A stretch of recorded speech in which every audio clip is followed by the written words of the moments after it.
सातव्या मुलीची सातवी मुलगी या मालिकेच्या आजच्या भागात आपण पाहणार आहोत. नेत्रा मुद्दाम रुपालीला म्हणत असते की हल्ली मला असं वाटत आहे की कलियुगामध्ये देवी आईचं आणि विरोचकाचं युद्ध व्हायलाच नको होतं. कारण असा लेचापेचा विरोचक देवी आईशी काय युद्ध करणार. आणि मग त्यानंतर ती रुपालीला असंही म्हणते की तू डरपोक आहे, त्यामुळे देवी आईला घाबरून असे पाठीमागून वार करत आहे. जर तू खरंच निडर असती तर समोरून वार केले असते. आणि नेत्राचं ते बोलणं ऐकून रुपाली खूप चिडते आणि रागातच तिच्याकडे बघते. तर नेत्रा म्हणत असते की तू आणि तुझा तो नाक खरंच भेकड आहात. जर तुमच्यात हिंमत असती ना तर तुम्ही समोरून वार केले असते, असे लपून छपून नाही. आणि मग त्यानंतर ती तेथून निघून जाते. तर रुपाली रागातच स्वतःशी म्हणत असते की मी आणि माझा नाक काय आहोत हे तुला लवकरच समजेल.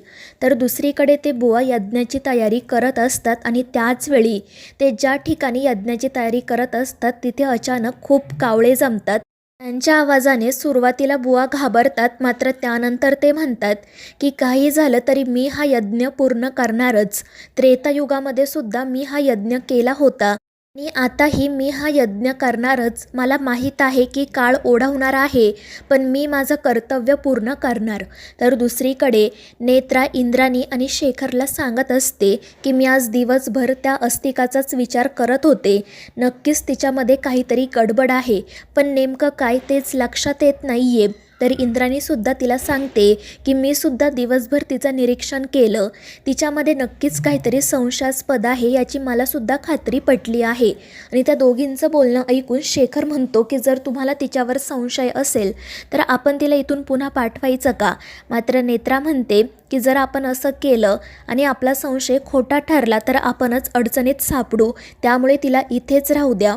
तर शेखर म्हणतो की या सगळ्यामध्ये एक गोष्ट बरी झाली की ते बुवा आपल्याला भेटले, त्यांच्यामुळे आपल्याला काहीतरी मार्ग सापडला. आता तो यज्ञ केल्यामुळे आपला मार्ग अजून सोपा होईल. त्यावर नेत्रा म्हणते पण बुवा आपल्याला पुन्हा कधी भेटणार, त्यांनी तो यज्ञ कुठे आणि कधी करायचा आहे हे सुद्धा सांगितलं नाही. आणि त्यावर इंद्राणी म्हणते पण नेत्रा आपल्याला काहीतरी दिशा तर मिळाली आहे ना, नाहीतर इतके दिवस आपली अवस्था डबक्यातील पाण्याप्रमाणे झाली होती. आणि त्यावर नेत्रासुद्धा हो म्हणते. त्यानंतर शेखर आणि इंद्राणी त्यांच्या रूममध्ये जातात. इंद्राणी नेत्राला सांगते की तू काळजी करू नको, मी अस्तिकावर देखील लक्ष ठेवते. त्यावर नेत्रा हो म्हणते आणि मग ती बाथरूममध्ये जाते. पण अस्तिका त्या ठिकाणीच असते आणि ती या सगळ्यांचं बोलणं ऐकते. त्यानंतर ती लगेच या सगळ्या गोष्टी रुपालीला जाऊन सांगते. रुपाली तिला विचारत असते की नक्की कोणता यज्ञ आणि कधी करणार आहेत ते. त्यावर अस्तिका म्हणते की ते अजून काहीच ठरलं नाही, मात्र ते बुवा आहेत आणि तेच हा यज्ञ करणार आहे. आणि ते ऐकून रुपाली काळजीत पडते. ती म्हणते की मला वाटलंच होतं या त्रिनयनेच्या मुली गप्प बसणार नाही. तर अस्तिका तिला सांगते की या सगळ्यामध्ये अजून एक गोष्ट आहे. रुपाली विचारते कोणती. तर अस्तिका सांगते की नेत्राला माझ्यावर संशय आला आहे. आणि ते ऐकून रुपाली अस्तिकावर चिडते. ती म्हणते की असा कसा तिला संशय आला, मी तुला सांगितलं होतं ना व्यवस्थितपणे वाग. त्यावर अस्तिका म्हणते की माझा तोच प्रयत्न आहे विरोचका, पण तिला संशय का आला ते नाही माहीत. तर रुपाली म्हणते की तिचा हा संशय दूर करायलाच हवा. त्यावर अस्तिका म्हणते मग त्यासाठी मी काय करू, मी काही दिवस इथून निघून जाऊ का. रुपाली म्हणते की नाही, ते शक्य नाही. जर तू इथून निघून गेली तर मग मला मदत कोण करणार.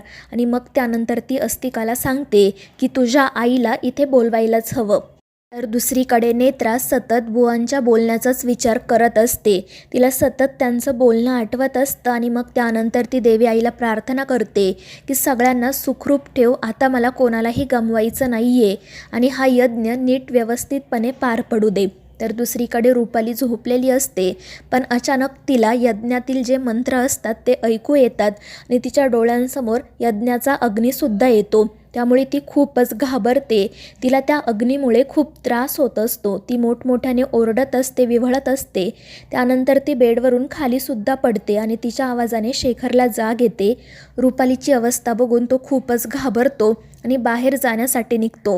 मात्र त्यानंतर तो बाहेर न जाता मुद्दाम तिथेच थांबतो. थोड्या वेळानंतर रुपाली शांत होते. ती रागातच शेखरकडे बघत असते आणि त्याला विचारते की काय बघतोय तू माझ्याकडे, जाऊन झोप ना. पण शेखर तसंच तिच्याकडे बघत राहतो. त्यामुळे रुपाली चिडते. शेखर मात्र न घाबरता तिच्याकडे बघून हसत असतो आणि त्यामुळे रुपाली चिडून पुन्हा झोपायला जाते. मात्र ती सतत तिला जे काही समोर दिसलं त्याचाच विचार करत असते. तर शेखरही रुपालीला नक्की काय झालं असेल याचा विचार करत असतो. तर रुपाली मनाशी म्हणत असते की यज्ञ अग्नी त्रेतायुग म्हणजे नक्की हा तोच यज्ञ असणार जो त्रेतायुगामध्ये झाला होता. काही करून आता कलियुगामध्ये होणारा हा यज्ञ थांबवायलाच हवा. त्यानंतर दुसऱ्या दिवशी शेखर आणि नेत्रा पुन्हा त्याच ठिकाणी बुवांची भेट घेतात. बुवा त्या दोघांना सांगतात की आज रात्री 9:18 यज्ञाला सुरुवात होणार आहे. त्या यज्ञामुळे विरोचकाला खूप त्रास होईल आणि त्यावर शेखर म्हणतो की त्याला फक्त त्रास होता कामा नये, तर त्या विरोचकाचा अंत व्हायला हवा. तर बुवा म्हणतात की जेव्हा नियतीचं वर्तुळ पूर्ण होईल तेव्हाच विरोचकाचा अंत होईल. तर शेखर त्यांना विचारतो पण बुवा हा यज्ञ नक्की कुठे होणार आहे. आणि त्यावर बुवा सांगतात त्याच ठिकाणी ज्या ठिकाणी तुम्हाला पहिल्यांदा शोधत आला होता. त्यावर शेखर म्हणतो पण त्या ठिकाणी तर आता लोकवस्ती आहे ना. त्यावर बुवा म्हणतात की वस्ती आहे पण ती तुझ्यासाठी, माझ्यासाठी आणि देवी आईसाठी नाही. बुवांचं हे बोलणं ऐकून नेत्रा आणि शेखर आश्चर्याने एकमेकांकडे बघतात. बुवा नक्की काय बोलत आहे हे त्या दोघांनाही कळत नाही. तर बुवा नेत्राला म्हणतात की या जगाशी समांतरही एक जग आहे आणि तिथेच हा यज्ञ होईल. त्यामुळे शेखर त्यांना विचारतो की तुम्हाला पॅरलर युनिवर्स म्हणायचं आहे का. आणि त्यावर बुवा हसून हो म्हणतात आणि ते नेत्राला सांगतात की आई तू वेळेवर यज्ञासाठी पोहोच. त्यावर नेत्रा हो म्हणते. तर बुवा त्यांना सांगतात की या यज्ञामुळे विरोचकाची शक्ती काही काळासाठी क्षीण होईल. त्रेतायुगामध्ये सुद्धा हेच झालं होतं आणि त्यामुळे देवी आईला युद्धाची तयारी करायला वेळ मिळाला होता. आणि ते ऐकून नेत्रा आणि शेखरला आनंद होतो. तर दुसरीकडे इंद्राणी तिच्या रूममध्ये देवी आईची आराधना करत असते. त्याचवेळी अस्तिका त्या ठिकाणी येते. ती रागातच इंद्राणीकडे बघते. पण त्यानंतर जेव्हा इंद्राणी डोळे उघडते तेव्हा अस्तिका हसून तिला विचारते की माझ्यामुळे तुम्हाला काही त्रास तर झाला नाही ना. त्यावर इंद्राणी म्हणते नाही, पण तुझं काही काम होतं का. त्यावर अस्तिका म्हणते की मला माझ्या आईला ट्रीटमेंटसाठी पुण्याला घेऊन यायचं होतं. मला शेखर सरांना विचारायचं होतं की जर मी तिला इथे घेऊन आले तर तिच्या राहण्याची व्यवस्था होईल का. आणि त्यावर इंद्राणी म्हणते की काही प्रॉब्लेम असेल असं मला वाटत नाही. आउट हाऊसमध्ये तुम्ही राहू शकता, पण तरीही एकदा शेखरसोबत बोलून घे. त्यावर अस्तिका हो म्हणते. तर इंद्राणी तिला विचारते की नक्की काय झाले तुझ्या आईला. आणि त्यावर काय उत्तर द्यावं हे अस्तिकाला कळत नाही. ती नाटक करत म्हणते की कसं सांगू मी तुम्हाला काय झालंय. माझी आई सतत आजारी असते पण तिच्या आजाराचं निदान झालेलं नाही. आणि मग ती तेथून निघून जाते. त्याचवेळी नेत्रा त्या ठिकाणी येते. ती पटकन इंद्राणीला सांगते की आज रात्री यज्ञ होणार आहे. पण इंद्राणी तिला गप्प राहायला सांगते आणि ती आतमध्ये इशारा करत म्हणते की अस्तिका आहे. आणि मग त्या दोघीजणी बाहेर जातात. पण यज्ञ आज रात्री होणार आहे हे अस्तिका ऐकते आणि लगेच रुपालीला जाऊन सांगते.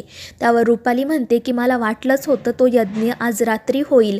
पण काही झालं तरी तो यज्ञ पार पडता कामा नये, कारण यामुळे आपलं फक्त आणि फक्त नुकसानच होणार आहे. त्यावर अस्तिका म्हणते मग विरोचका माझ्यासाठी काय आदेश आहे. तुम्ही जो आदेश द्याल त्याप्रमाणे मी काम करेल. आणि मग रुपाली तिला सांगते की काही झालं तरी हा यज्ञ पूर्ण होता कामा नये. तो यज्ञ कुठे आणि कधी होणार आहे याबद्दल माहिती काढ आणि त्या ठिकाणी जा. त्यावर अस्तिका हो म्हणते. तर दुसरीकडे नेत्रा इंद्राणीला त्या यज्ञाबद्दल सगळी माहिती सांगत असते. ती म्हणत असते की या यज्ञामुळे विरोचकाची शक्ती क्षीण होईल आणि मग त्याच वेळी आपण त्याच्यावर हल्ला करायचा. पण या यज्ञामुळे बुवासुद्धा या युद्धात सामील झाले आहेत आणि त्यामुळे त्यांच्या जीवाला असणारा धोका वाढला आहे. आणि ते ऐकून इंद्राणी देखील काळजीत पडते. तर मित्रांनो, या मालिकेच्या पुढील भागांच्या अपडेट्ससाठी आपल्या चॅनेलला सबस्क्राईब करा.